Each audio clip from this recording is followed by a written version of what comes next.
guys, இன்னைக்கு நம்ம சேனல்ல என்ன ரெசிபி பார்க்க போறோம்னா summer special recipe mango kulfi recipe தான் பார்க்க போறோம். அதாவது மாம்பழம் குல்ஃபி ஐஸ்கிரீம் ரெசிபி தான் பார்க்க போறோம். அதுக்கு முன்னாடி சேனல் இன்னும் சப்ஸ்கிரைப் பண்ணலைன்னா சப்ஸ்கிரைப் பண்ணிக்கோங்க. வாங்க வீடியோக்குள்ள போகலாம். நிறைய பேருக்கு ஐஸ்கிரீம் வீட்டில் செய்யணும்னு ரொம்ப நாள் ஆசையாக இருக்கும். அதில் குல்ஃபி ரெசிபி செய்யணும்னு நிறைய பேர் நினைப்பீங்க. அதுக்கு செய்கிறதுக்கு ஃப்ரெஷ் க்ரீமு விப்பிங் க்ரீமு அதெல்லாம் வாங்கணும் அப்படின்னு சொல்லிட்டு பெரிய ப்ராசஸ்ன்னு நினச்சி நிறைய பேர் செய்யாமல் இருப்பீங்க. அது எப்படி வீட்டில் இருக்க இன்க்ரீடியன்ஸ் வச்சு ரொம்ப சிம்பிளாக ஈஸியாக டேஸ்டியாக செய்கிறதுன்றதான் இந்த வீடியோவில் பார்க்க போகிறோம். இதுக்கு நீங்கள் குல்ஃபி மோல்டோ எதுவுமே நீங்கள் வாங்கவே தேவையில்லை. ஈஸியாக பேப்பர் கப் வச்சே நம்ம செய்யலாம். வாங்க எப்படி செய்கிறதுன்றதை பார்ப்போம். இதுக்கு ஃபஸ்ட்டு நான் முந்திரி பருப்பு எடுத்துக்கிறேன். இது ஒரு 20-30 முந்திரி பருப்பு நீங்கள் எடுத்துக்கலாம். நான் செய்ய போகிறது பார்த்தீங்கன்னா 1/2 லிட்டர் பாலுக்கு நான் செய்ய போகிறேன். அதுக்கேற்ற மாதிரி தான் நான் முந்திரி பருப்பு எடுத்திருக்கேன். இதை ஃபஸ்ட்டு தண்ணி ஊற்றி நல்லா ஊற வச்சு தனியாக எடுத்து வச்சுக்கலாம். அதுக்கப்புறம் மாம்பழம் பார்த்தீங்கன்னா நான் எடுத்திருக்க அமௌண்ட் 2 தான் எடுத்திருக்கேன். ஏன்னா நான் குல்ஃபி கம்மியாக தான் செய்ய போகிறேன். ஸோ 2 மாம்பழம் மட்டும் எடுத்திருக்கேன். அது கரெக்டாக இருக்கும். அப்படி நீங்கள் 1 லிட்டர் பாலுக்கு செய்கிறீங்கன்னா ஒரு 4 மாம்பழம் இதே சைஸ்க்கு எடுத்துக்கோங்க. இது பார்த்தீங்கன்னா சின்ன மாம்பழம் தான் எடுத்திருக்கேன். நான் மீடியம் சைஸ் கூட இல்லை, சின்ன மாம்பழம் தான். ஸோ குல்ஃபிக்கு ரொம்ப நிறைய நீங்கள் மாம்பழம் போடணும்னு தேவையில்லை. அப்படி உங்களுக்கு கலர் நல்லா டார்க்காக வேணும் அப்படின்னு நினச்சிங்கன்னா மட்டும் மாம்பழம் நிறைய ஆட் பண்ணிக்கோங்க. அது இல்லைன்னா நீங்கள் க்ரீம் நிறையா வேணும், பால் டேஸ்ட் அதிகமாக தெரியணும் அப்படின்னு நினச்சிங்கன்னா, லைட் கலராக இருக்கணும் அப்படின்னு நினச்சிங்கன்னா 2 மட்டும் ஆட் பண்ணிக்கோங்க, கரெக்டாக வரும். மாம்பழம் நம்ம எப்படினாலும் கட் பண்ணிக்கலாம். ஏன்னா ஃபுல்லாக நம்ம அரைக்க தான் போகிறோம். ஸோ நீங்கள் கட் பண்ணி வச்சுக்கலாம். நீங்கள் குல்ஃபியில் மாம்பழம் பீசஸ் ஆட் பண்ணுறீங்கன்னா நல்லா பொடிசாக கட் பண்ணி அதில் ஆட் பண்ணி மிக்ஸ் பண்ணிக்கோங்க. இப்போ நம்ம மாம்பழத்தெல்லாம் கட் பண்ணி எடுத்துக்கலாம்.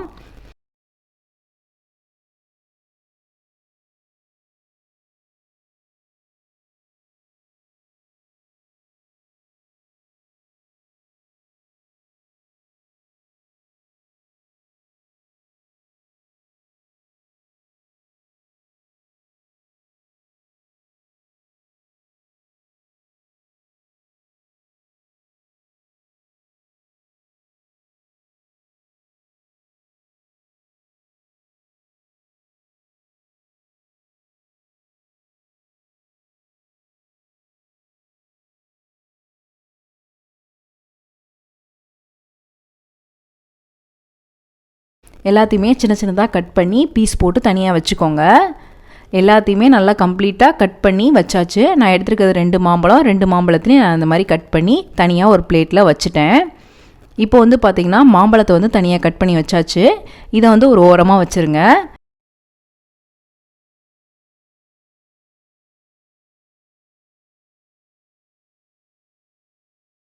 இப்போ ஸ்டவ்வில் ஒரு பாத்திரம் வச்சுக்கலாம். இதில் பார்த்திங்கன்னா நான் 1/2 லிட்டர் பால் நான் ஆட் பண்ணிக்கிறேன். நல்லா கெட்டியான ஃபேட் மில்க் எடுத்துக்கோங்க. அப்படி உங்ககிட்ட ஃபேட் மில்க் இல்லைன்னா நார்மல் பால் கூட எடுத்துக்கோங்க. நல்லா கெட்டியாக மட்டும் காய்ச்சி ரெடி பண்ணிக்கோங்க.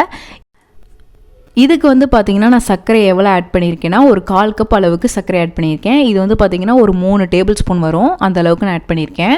இப்போ ஃபஸ்ட்டு நல்லா மிக்ஸ் பண்ணி விட்டுக்கலாம். அதுக்கப்புறம் பால் பவுட்ரு ஒரு 2 டேபிள் ஸ்பூன் ஆட் பண்ணியிருக்கேன். அப்படி உங்களுக்கு நிறையா வேணும்னா நீங்கள் நிறையா கூட ஆட் பண்ணிக்கலாம். நான் இங்கே 2 ஆட் பண்ணியிருக்கேன். நான் இங்கே பார்த்தீங்கன்னா 2 டேபிள் ஸ்பூன் ஆட் பண்ணியிருக்கேன். இப்போ இது எல்லாத்தையுமே சேர்த்து நல்லா மிக்ஸ் பண்ணிக்கலாம். அதுக்கப்புறம் 2 ஏலக்காவை தட்டி நான் இடித்து ஆட் பண்ணியிருக்கேன். நீங்கள் ஏலக்காவை முழுசாக போட்டாலும் பரவாயில்ல, இல்லை இந்த மாதிரி தட்டி போட்டாலும் பரவாயில்ல. லாஸ்ட்டாக இதை நம்ம ஆற வச்சுட்டு அரைக்க தான் போகிறோம். ஸோ இது நல்லா கொதிச்சு வரட்டும்.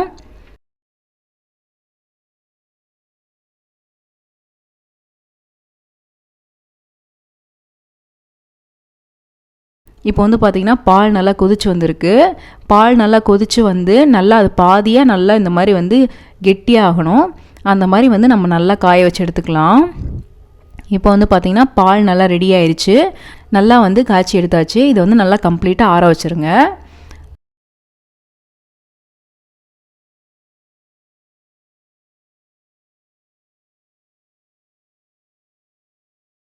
பால் நல்லா ஆறினோன்னே அது ஒரு மிக்ஸி ஜாருக்குள்ளே மாற்றிக்கோங்க.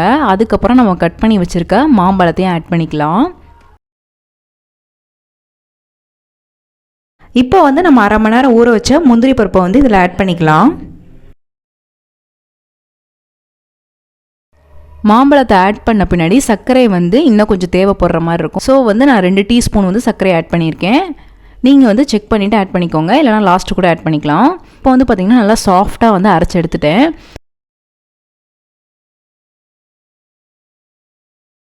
லாஸ்ட்டாக வந்து வெனிலா எசன்ஸ் வந்து கொஞ்சமாக ஆட் பண்ணிக்கலாம். இது வந்து ஆப்ஷனல் தான், வேணான்னு நினச்சிங்கன்னா நீங்கள் ஸ்கிப் பண்ணிக்கோங்க. ஆனால் வெனிலா எசன்ஸ் ஆட் பண்ணும்போது நல்லா வாசமாக ஐஸ்கிரீம் வாட்டர் நல்லா அடிக்கும்.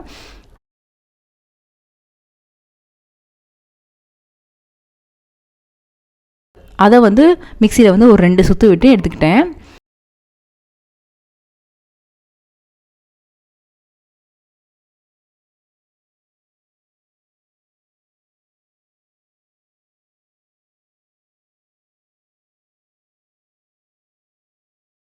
இப்போ வந்து பார்த்திங்கன்னா நல்லா வந்து க்ரீமி டெக்ஸ்சரில் இருக்குது. இது அப்படியே எடுத்துக்கலாம். இப்போ வந்து நான் குல்ஃபி செய்கிறதுக்கு பேப்பர் கப்ஸ் தான் எடுத்திருக்கேன். நீங்கள் வந்து வீட்டில் பேப்பர் கப்ஸ் வச்சுருந்தீங்கன்னா தாராளமாக இதில் வச்சு நல்லா வந்து ஃப்ரீஸ் பண்ணி எடுத்துக்கலாம். அப்படி வந்து உங்கள்கிட்ட பேப்பர் கப்ஸ் இல்லைன்னா ஒன்றும் இல்லை, நீங்கள் சில்வர் டம்ளர் வச்சுருப்பீங்களா வீட்டில், அதில் வந்து நீங்கள் எந்த டம்ளரில் வைக்கணும்னு நினைக்கிறீங்களோ அந்த டம்ளர் எடுத்துக்கோங்க. நல்லா நீளமாக இருந்தால் இன்னும் பெட்டர், நல்லா ஒல்லியாக நீளமாக இருந்தால் அதை எடுத்துக்கோங்க. அதே மாதிரி பேப்பர் கப்பும் வந்து உங்களுக்கு நல்லா நீளமாக, ஏதாவது நல்லா டிஃப்ரெண்ட்டான ஷேப்ஸில் நல்லா நீளமாக இருந்துச்சுன்னா அதை வந்து யூஸ் பண்ணிக்கோங்க, ரொம்பவே சூப்பராக வரும். அப்படி வந்து உங்ககிட்ட வந்து குல்ஃபி மோல்டே இருக்குன்னா தாராளமாக அதில் செஞ்சுக்கோங்க. குல்ஃபி மோல்டு தான் வேணும்னு அவசியம் கிடையாது. நீங்கள் என்ன டைப் ஆஃப் கிளாஸ் வச்சுருக்கீங்களோ அதை வந்து நீங்கள் இந்த மாதிரி ஃப்ரீஸ் பண்ணி எடுத்துகிட்டா போதும், குல்ஃபி ரெடி ஆயிரும். இப்போ வந்து இதுக்கு மேலே கவர் பண்ணுறதுக்கு நான் என்ன எடுத்திருக்கேன்னா அலுமினியம் ஃபாயில் எடுத்திருக்கேன். அப்படி வந்து உங்கள்கிட்ட அலுமினியம் ஃபாயிலும் இல்லை அப்படின்னா பட்டர் பேப்பர் வச்சுருப்பீங்களே அதை வச்சு நல்லா கவர் பண்ணிக்கோங்க. நீங்கள் எதுலனாலும் வச்சு கவர் பண்ணிக்கலாம். அப்படி நீங்கள் கவர் பண்ணாமையும் கூட ஃப்ரீஸ் பண்ணி எடுக்கலாம், எதுவுமே இல்லாத பட்சத்துக்கு. இந்த மாதிரி வந்து ஃபஸ்ட்டு வந்து கவர் பண்ணிக்கோங்க. கவர் பண்ணிவிட்டு அது மேலே வந்து ரப்பர் பேண்டை போட்டு நல்லா வந்து டைட்டாக வந்து மூடிடலாம். இப்போ வந்து பார்த்திங்கன்னா ரப்பர் பேண்ட் வச்சு நான் மூடிட்டேன்.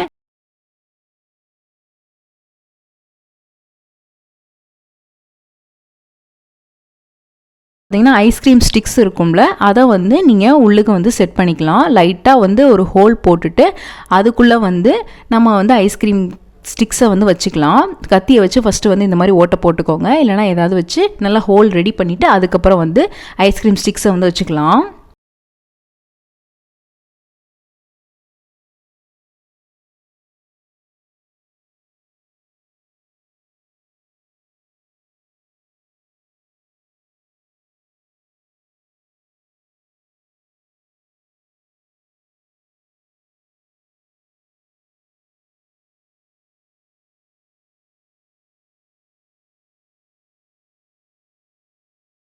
இப்போ வந்து பார்த்திங்கன்னா ஐஸ்கிரீம் ஸ்டிக்ஸெல்லாம் வந்து நல்லா உள்ளுக்கு அமைக்கி வச்சாச்சு. ரொம்ப மேலாப்பில் வச்சிடாதீங்க, நல்லா வந்து எந்த அளவுக்கு நல்லா டிப் பண்ண முடியுமோ அந்த அளவுக்கு நல்லா டிப் பண்ணிடுங்க. அப்படா தான் வந்து அந்த வெயிட் வந்து தாங்கும். நீங்கள் வந்து மேலாப்பில் வச்சிங்கன்னா அது கீழே சீக்கிரம் விழுந்துடும், நம்மளால் பிடிக்க முடியாது. ஸோ வந்து நல்லா வந்து உள்ளுக்க நல்லா அமைக்கி வச்சுருங்க. ஒருவேளை உங்ககிட்ட ஐஸ்கிரீம் ஸ்டிக்ஸும் இல்லை அப்படின்னா நீங்கள் டூத் பிக் வீட்டில் வச்சுருப்பீங்கள்ல அதை வந்து வச்சுக்கோங்க. ஆனால் வந்து டூத் பிக் வச்சிங்கன்னா உங்களுக்கு ஐஸ்கிரீம் வந்து சைஸ் வந்து சின்னதாக இருக்கணும். சின்னதாக இருந்தால் மட்டும்தான் அது வந்து கரெக்டாக இருக்கும். ரொம்ப பெருசாக இருந்துச்சுன்னா அதனால் வந்து பிடிக்க முடியாது, கீழே விழுந்துடும். ஸோ வந்து சின்னதாக இருந்தால் மட்டும் அதை யூஸ் பண்ணுங்கள். அப்படி இல்லைனா ஐஸ்கிரீம் ஸ்டிக்ஸ் தான் யூஸ் பண்ணணும், வேறு எதுவும் வைக்க முடியாது. ஸோ வந்து ஐஸ்கிரீம் ஸ்டிக்ஸ் மட்டும் எங்கேயாவது கலெக்ட் பண்ணி வச்சுக்கோங்க. இப்போ வந்து பார்த்திங்கன்னா எல்லாமே நல்லா ரெடி ஆயிடுச்சு.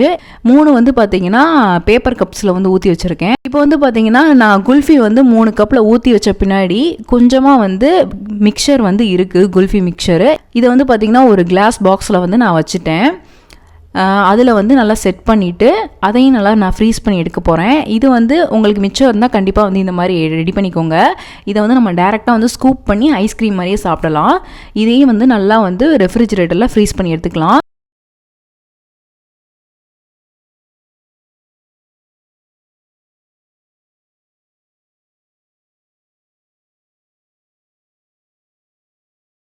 இதை வந்து ரெண்டையுமே பார்த்திங்கன்னா ஒரு 7லேருந்து 8 மணி நேரம் நல்லா நான் ஃப்ரீஸ் பண்ணி எடுத்துட்டேன். பாருங்கள் எப்படி வந்திருக்குன்னு. இதை நான் ஸ்கூப் பண்ணி காமிக்கிறேன் பாருங்கள்.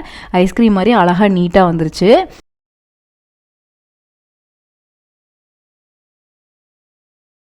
பார்த்தீங்கனாலே தெரியும் அப்படியே அழகாக வந்திருக்கு.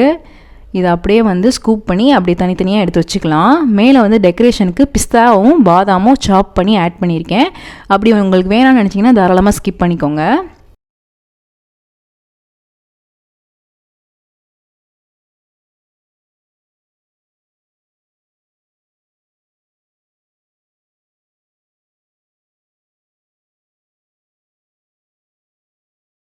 நீங்கள் பாதாம் பிஸ்தாவை டேரெக்டாக வந்து குல்ஃபி மிக்சர்லேயே வந்து ஆட் பண்ணி ஃப்ரீஸ் பண்ணுறதுனாலும் ஓகே, இல்லை லாஸ்ட் இந்த மாதிரி தூவி விட்டாலும் ஓகே, அது உங்கள் இஷ்டம் தான். நீங்கள் எப்படினாலும் ரெடி பண்ணிக்கலாம். இல்லை ப்ளைனாக சாப்பிட்றீங்கனாலும் நீங்கள் அப்படியே சாப்பிட்டுக்கோங்க.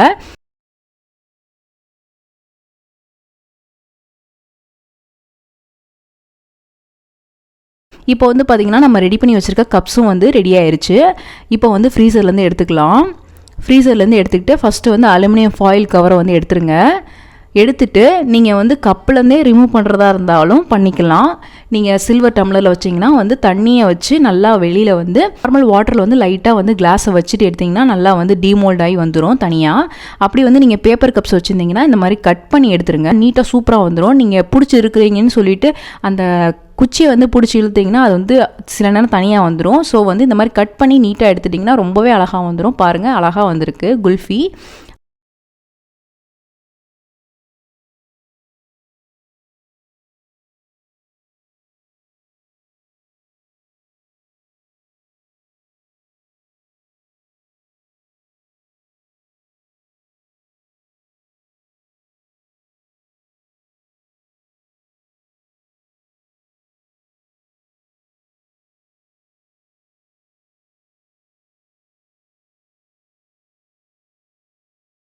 பாருங்கள், நல்லா க்ரீமி ஸ்ட்ரக்சராக நல்லா வந்து அழகாக இருக்குது. இது மேலே வந்து நம்ம கட் பண்ணி வச்சுருக்க பாதாம், பிஸ்தா இது ரெண்டுமே ஆட் பண்ணிக்கலாம். வேணாம்னு நினச்சிங்கன்னா கூட ஸ்கிப் பண்ணிக்கலாம், அப்படியே கூட சாப்பிட்லாம். சூப்பராக இருக்கும். பாருங்கள், அழகாக வந்துருச்சு. இதில் வந்து நான் ஆட் பண்ணிக்கிற இன்க்ரீடியன்ஸ் வந்து பார்த்திங்கன்னா ரொம்ப ரொம்ப சிம்பிளான இன்க்ரீடியன்ஸ். வெறும் பால், மில்க் பவுட்ரு, சுகர், அப்புறம் வந்து மாம்பழம் ஆட் பண்ணியிருக்கேன். ரொம்ப ஈஸியான ஒரு ரெசிபி. கண்டிப்பாக வீட்டில் ட்ரை பண்ணி பாருங்கள். ஐஸ்கிரீம் செய்யணும்னு நினச்சிங்கன்னா கண்டிப்பாக இந்த ரெசிபியை சம்மருக்கு ட்ரை பண்ணி பாருங்கள். ரொம்பவே ஈஸியான ரெசிபி. கண்டிப்பாக உங்களுக்கு இந்த ரெசிபி பிடிச்சிருக்குன்னு நினைக்கிறேன். பிடிச்சிருந்தா லைக் பண்ணுங்கள், ஷேர் பண்ணுங்கள், கமெண்ட் பண்ணுங்கள். மறக்காமல் சேனலை சப்ஸ்கிரைப் பண்ணுங்கள். இன்னொரு வீடியோவில் பார்க்குறேன். பாய்.